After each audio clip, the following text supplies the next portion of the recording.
Dear students, अस्सलाम वालेकुम। उम्मीद करता हूँ कि आप सब खैरियत से होंगे। ओ लेवल्स अकाउंटिंग में हमारा टॉपिक है जिसका नाम है इंट्रोडक्शन टू अकाउंटिंग या फिर अकाउंटिंग इक्वेशन। दोनों के ही हम यहाँ पर एमसीक्यूज़ को डिस्कस करने जा रहे हैं। स्टार्ट करते हैं अपने एमसीक्यूज़ को। एमसीक्यूज़ स्टार्ट करने से पहले कुछ थोड़ी सी बातें हम यहाँ पर डिस्कस कर लेते हैं। की पॉइंट्स क्या हैं जिनको जहन में रखना बहुत ज़रूरी है। अगर आपने लेक्चर्स लिए हैं कहीं पर भी तो आपको ये कुछ की पॉइंट्स जहन में होंगे कि अकाउंटिंग इक्वेशन क्या है। Assets is equal to liabilities plus capital. ये है आपकी बेसिक अकाउंटिंग इक्वेशन जो कि हमारे लेक्चर्स में डिस्कस की जा चुकी है।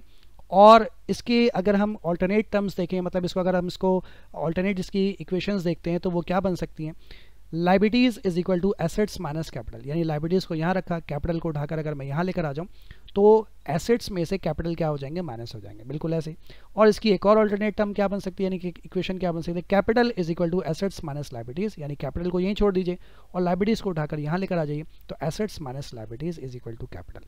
ये तीन इक्वेशंस हैं बेसिकली। तो ये एक इक्वेशन है जिसकी मदद से बाकी दो इक्वेशंस जो है वो बन सकती हैं। ठीक है जनाब, तो ये इन इक्वेशंस को अपने माइंड में रखिए क्योंकि आगे जितने भी एमसीक्यूज हम डिस्कस करेंगे वो इन्हीं कॉन्सेप्ट्स के ऊपर डिस्कस करेंगे। चले भाई, एक एमसीक्यू है, which group consist of only intangible assets. अब ये इनटेंजिबल एसेट्स क्या होते हैं? इनटेंजिबल एसेट्स वो होते हैं जिन्हें आप छू नहीं सकते। इनटेंजिबल एसेट्स वो होते हैं जिन्हें आप छू नहीं सकते, लाइक सॉफ्टवेयर हो गए। ठीक है, आपके कंप्यूटर में या आपके ऑर्गेनाइजेशन में अगर कोई सॉफ्टवेयर यूज़ होता है, ठीक है, तो वो सॉफ्टवेयर क्या है? वो सॉफ्टवेयर इनटेंजिबल एसेट है क्योंकि आप उसे छू नहीं सकते हैं। ठीक, आप उसे देख तो सकते हैं लेकिन आप उसे छू नहीं सकते। आप बोले सर मैं तो अपने मॉनिटर पे हाथ लाकर या एलसीडी पे हाथ ला के अपने सॉफ्टवेयर को छू सकता हूँ। आप अपने एलसीडी की स्क्रीन छू रहे हैं लेकिन आप उस सॉफ्टवेयर को छू नहीं सकते, इसीलिए उसे हम कहते हैं इनटेंजिबल एसेट। तो वो ये कह रहे हैं कि ये जो ग्रुप हम यहाँ पर बता रहे हैं इनमें से कौन कौन सा जो है वो एसेट जो है वो इनटेंजिबल एसेट होंगे। चार ऑप्शन देते हैं, ए बी सी डी। ठीक है, ये ए बी सी डी। ए में है बैंक बैलेंस, बैंक में पैसा रखा हुआ है, ब्रांड नेम और गुडविल। ब्रांड का नेम बिल्कुल, अगर आपके जैसे for example A for accounting, वाह भाई वाह सर ब्रांड नेम है आपका, तो लेकिन क्या ए फॉर अकाउंटिंग के ब्रांड का नेम को आप छू सकते हैं? नहीं।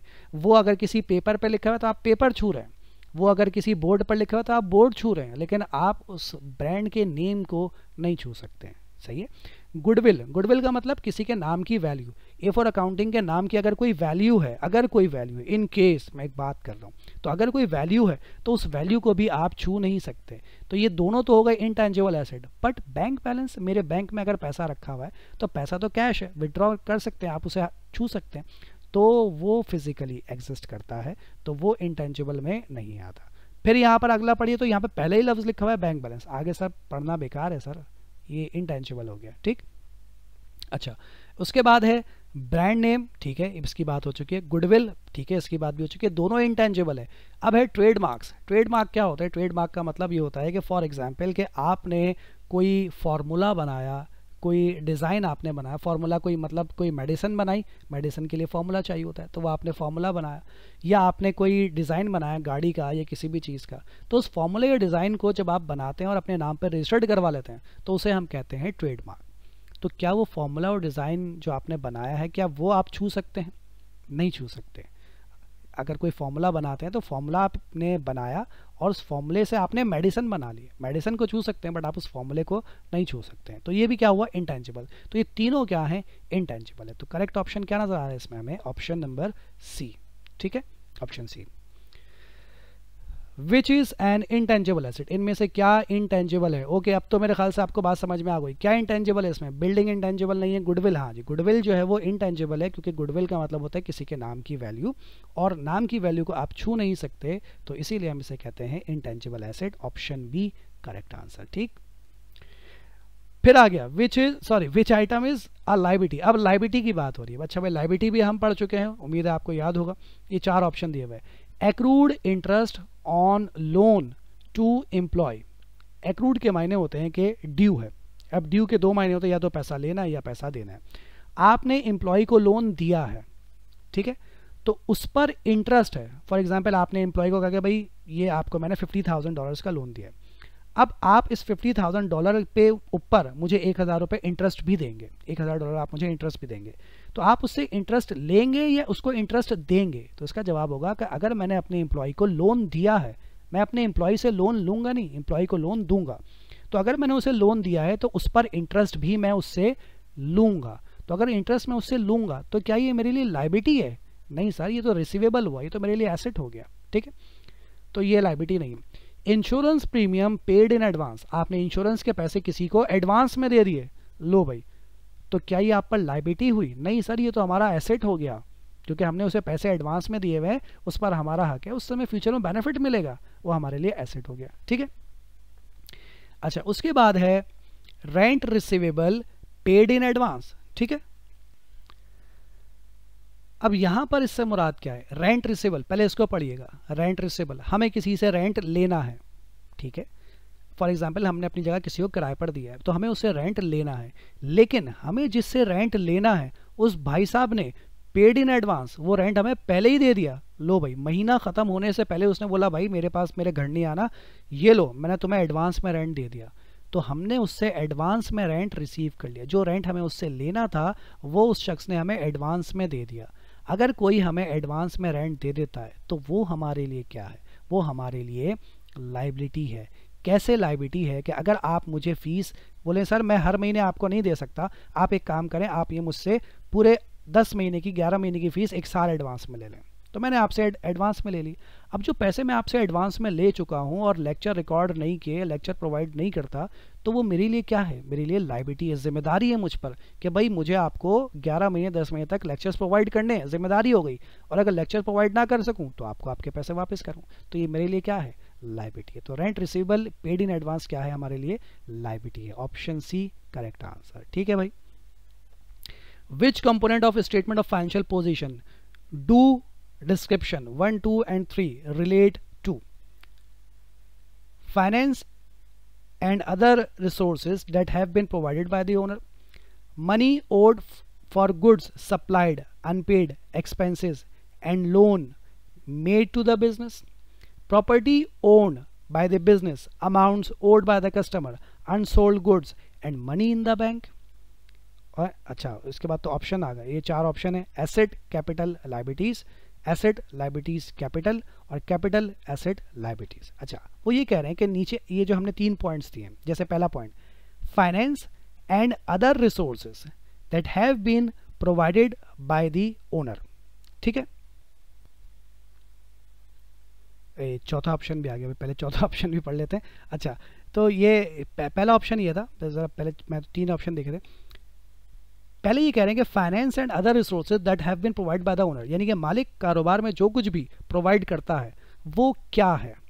ठीक है, उन्होंने आपको 4 ऑप्शन दिए कि या तो वो एसेट है, या वो एसेट है, या वो कैपिटल है, या वो कैपिटल है। ठीक है, दूसरा वो कहते हैं money owed for goods supplied, unpaid expenses and loans made to the business, यानी आपने गुड्स जो है वो किसी ने आपको गुड्स सप्लाई किए, उसके बदले आपको पैसे देने, कोई खर्चे हैं उसके बदले आपको पैसे देने, अभी तक वो खर्चे आपने पे नहीं किए, या किसी ने आपके बिजनेस को कोई लोन दिया है, तो वो क्या है? वो कैपिटल है, लायबिलिटी है, एसेट है, या लायबिलिटी है। ठीक है, point number 3, property owned by the business, amount owed by the customer and unsold goods and money in the bank, यानी कि आपके पास कोई प्रॉपर्टी है, कस्टमर के ऊपर आपका उधार बाकी है, अनसोल्ड गुड्स यानी इन्वेंट्री आपके पास पड़ी हुई है, और आपके बैंक में पैसा रखा हुआ है, वो क्या है? एसेट है, कैपिटल है, लायबिलिटी है, या एसेट है। यानी कि ये जो 3 पॉइंट्स हैं 1, 2, 3 वो हमारे लिए क्या है? अब जरा गौर से समझते हैं। मालिक जो पैसा कारोबार में इन्वेस्ट करता है वो हमारे लिए क्या है? वो हमारे लिए कैपिटल है, यानी पॉइंट नंबर 1 हमारे लिए कैपिटल है। तो पॉइंट नंबर 1 में एसेट तो नहीं है, यानी ए और बी ऑप्शन गलत होगा, या तो सी ऑप्शन होगा या डी ऑप्शन होगा, क्योंकि ऑप्शन नंबर सी में भी कैपिटल है और ऑप्शन नंबर डी में भी कैपिटल है। ठीक, पॉइंट नंबर 2, आपके ऊपर कोई उधार बाकी है। पॉइंट नंबर 2 आपको ये बता रहा है कि आपके ऊपर उधार बाकी है, तो उधार या तो ऑप्शन नंबर बी में है या ऑप्शन नंबर डी में। पॉइंट नंबर 2 उधार को बता रहा है, तो उधार या तो ऑप्शन नंबर बी में लायबिलिटीज या ऑप्शन नंबर डी में है। तो इसका करेक्ट ऑप्शन क्या लग रहा है? डी लग रहा है, क्योंकि पॉइंट नंबर 1 में कैपिटल है, पॉइंट नंबर 2 में लायबिलिटी है, और पॉइंट नंबर 3 पढ़िए, इसमें सारे क्या है? एसेट है। तो करेक्ट ऑप्शन क्या लग रहा है? D. Point number 1 capital, point number 2 liabilities और point number C asset. Option D जो है वो इसका करेक्ट आंसर हुआ। ठीक है भाई, आगे बढ़ते हैं। Which group contains only service business, इनमें से कौन सा ग्रुप जो है वो सिर्फ सर्विस बिजनेस से रिलेट करता है? ये 4 ऑप्शंस उन्होंने दिए हैं। Book shop, book shop service business नहीं है, गलत हो गया भाई। बुक शॉप में बुक्स बेची जाती है। सर्विस बिजनेस क्या होता है? जिसमें आप कोई गुड्स नहीं बेचते, सर्विस प्रोवाइड करते, गलत हो गया। ज्वेलरी रिपेयर, हाँ ये सर्विस बिजनेस है। टैक्सी फर्म, हाँ ये सर्विस बिजनेस है। फूड स्टोर खाना प्रोवाइड करते हैं, ये सर्विस बिजनेस तो नहीं हुआ, है ना। चले आगे बढ़ लेते हैं। लैंग्वेज स्कूल, हाँ सर्विस बिजनेस है। टैक्सी फर्म, हाँ सर्विस बिजनेस है। ज्वेलरी रिपेयर, हाँ सर्विस बिजनेस है ना भाई। तो ये तीनों जो है वो सर्विस बिजनेस है। तो मेरे हिसाब से ऑप्शन सी, वाह भाई वाह, मेरे हिसाब से ही निकला। ऑप्शन सी जो है वो इसका करेक्ट आंसर बनता है। ठीक है, और आगे बढ़ते हैं जल्दी जल्दी। Which is not a service business, इसमें से कौन सा सर्विस बिजनेस नहीं है? कौन सा सर्विस बिजनेस नहीं है? हेयर ड्रेसिंग सैलून, ये सर्विस बिजनेस है। अकाउंटेंट्स प्रैक्टिस, यानी कोई अकाउंटेंट की फर्म है, आपको अकाउंटिंग की सर्विस प्रोवाइड करते हैं, ये भी सर्विस बिजनेस है। सुपरमार्केट जो है वो सर्विस बिजनेस नहीं है, यहाँ पर सामान खरीदा और बेचा जाता है। तो ये हो गया आपका नॉन सर्विस बिजनेस, यानी कि सर्विस बिजनेस नहीं है। Option C correct answer. ठीक, और आगे बढ़ते हैं। Which business is not a service business, again कौन सा सर्विस बिजनेस नहीं है? फ्लावर शॉप, है ना। फ्लावर शॉप में आप फ्लावर्स बेचते हैं, सर्विस प्रोवाइड नहीं करते, बल्कि आप इसमें फ्लावर्स बेचते हैं। तो करेक्ट ऑप्शन क्या बनता है इसमें? Option C correct answer. ठीक, which is a service business, इनमें से कौन सा सर्विस बिजनेस है? बेकरी, नहीं बेकरी में सर्विस बिजनेस नहीं है। बेकरी में काम कोई फिजिकल चीज बेची जाती है। कार शोरूम, इसमें कार्स बेची जाती हैं, ये भी सर्विस बिजनेस नहीं है। हेयर ड्रेसर, हाँ हेयर ड्रेसर आपके बालों की सर्विस करता है, मतलब वो कोई चीज नहीं बेचता आपको। और न्यूज़ एजेंट आपको क्या करता है? न्यूज़ प्रोवाइड करता है। ठीक है, तो ऑप्शन सी जो है वो सही आंसर है इसका। हेयर ड्रेसर आपको सर्विस प्रोवाइड करता है। ठीक है, अच्छा भाई, विच इज अ ट्रेडिंग बिजनेस, इनमें से कौन सा ट्रेडिंग बिजनेस है? ट्रेडिंग बिजनेस, चले भाई, आप कम से कम आप बता दें कि इनमें से कौन सा ट्रेडिंग बिजनेस जिसमें कोई सामान खरीदा और बेचा था। फूड स्टोर है, हेयर ड्रेसर है, इन्वेस्टमेंट एडवाइजर है, या मोटर व्हीकल रिपेयरर है। फूड स्टोर में फूड आप खरीदते और बेचते हैं, जी हाँ ये ट्रेडिंग बिजनेस है। हेयर ड्रेसर सर्विस प्रोवाइड करता है। इन्वेस्टमेंट एडवाइजर आपको एडवाइस देता है, सर्विस प्रोवाइड करता है। मोटर व्हीकल रिपेयरर ये भी आपको सर्विस प्रोवाइड करता है। ठीक है, तो ये तो तीन तो हो गए सर्विस बिजनेस, यानी option A food store correct answer. ठीक, which action does not reduce the owner's capital, किस से आपका ओनर कैपिटल रिड्यूस नहीं होगा? आपको मैंने ये बात बताई थी कि ओनर के कैपिटल पे 4 चीज़ों से इफेक्ट पड़ता है। जब आप कुछ इन्वेस्ट करते हैं, जब आप कुछ विड्रॉ करते हैं, या जब आपको प्रॉफिट या गेन होता है, या जब आप एक्सपेंसेस या लॉस इनकर करते हैं। इन चारों से आपके कैपिटल पे इफेक्ट पड़ता है। ठीक है, अब जरा इसको पढ़ते हैं। Businesses expenses paid using a personal cheque, आपने कारोबार के खर्चे अदा किए, लेकिन पैसा कहाँ से लेकर आए?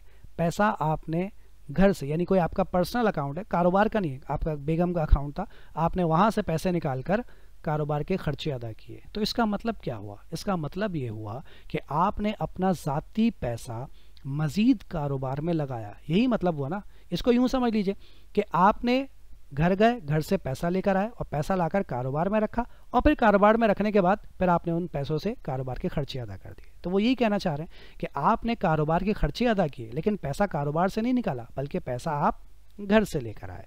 तो घर से पैसा लाकर अगर आप कारोबार में लगा रहे हैं, यानी उससे कारोबार के खर्चे पे कर रहे हैं, तो वो कारोबार का पैसा नहीं हुआ, वो तो घर का पैसा हुआ। यानी आपने फर्दर पैसा कारोबार में इन्वेस्ट किया है, एडिशनल इन्वेस्टमेंट किए। तो जब आप मजीद पैसा कारोबार में लगाएंगे तो इससे आपका ओनर कैपिटल क्या हो जाएगा?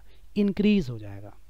ठीक है, अच्छा, cash withdrawn from the business bank account for personal use, आपने बिजनेस के बैंक अकाउंट से पैसा निकाला है, तो इससे आपका जो कैपिटल है वो क्या हो जाएगा? वो डिक्रीज हो जाएगा।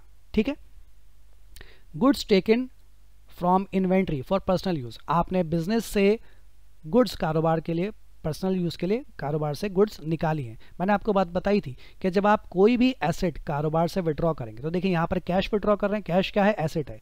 यहाँ इन्वेंट्री विड्रॉ कर रहे हैं, इन्वेंट्री भी क्या है? एसेट है। तो दोनों एसेट कारोबार से अगर आप पर्सनल यूज़ के लिए विड्रॉ करते हैं तो इससे आपका कैपिटल रिड्यूस हो जाएगा। ठीक है, personal expenses paid using business cash, आपने कारोबार के कैश से अपना पर्सनल एक्सपेंस पे किया, यानी कि यही बात दोबारा लिखी है कि आपको अपना खर्चा पे करना था, लेकिन कैश निकाला। कहाँ से कैश निकाला आपने? बिजनेस से कैश निकाला। किसके लिए?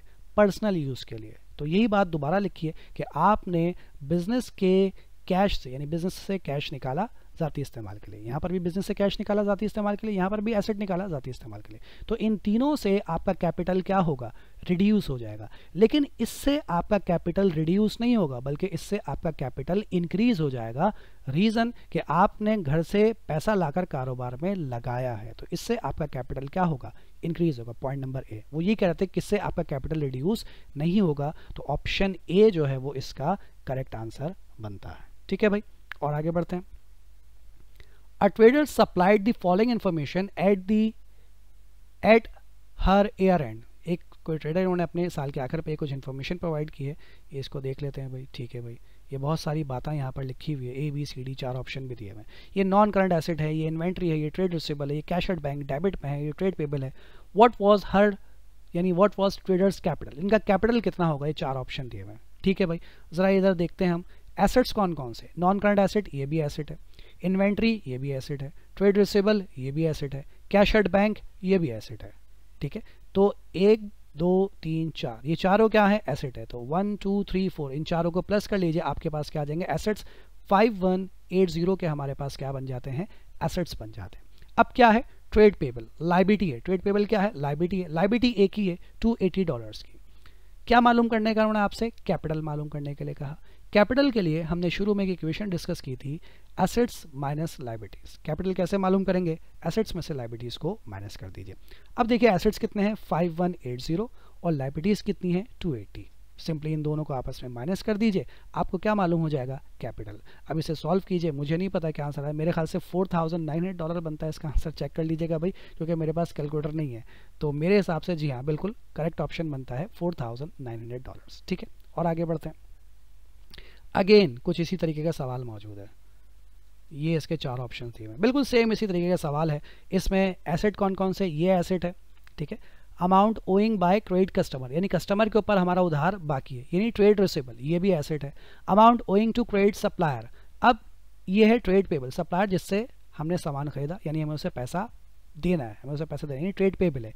इन्वेंट्री एसेट है, और बैंक ओवरड्राफ्ट भी लायबिलिटी है। बैंक ओवरड्राफ्ट का मतलब है कि आपने बैंक से उधार लिया हुआ है। तो एसेट कौन कौन से हो गए, ये 14000 एसेट है, क्रेडिट कस्टमर यानी ट्रेड रिसीवेबल ये एसेट है, और इन्वेंट्री 1875 ये एसेट है, ये इनका टोटल बनता है। लाइबिलिटीज़ में क्या क्या है, आज 2 लाइबिलिटीज़ हैं, एक तो ये है 1250 नहीं सॉरी क्रेडिट सप्लायर 850 और बैंक ओवरड्राफ्ट यानी 365, ये 2 लाइबिलिटीज़ हैं।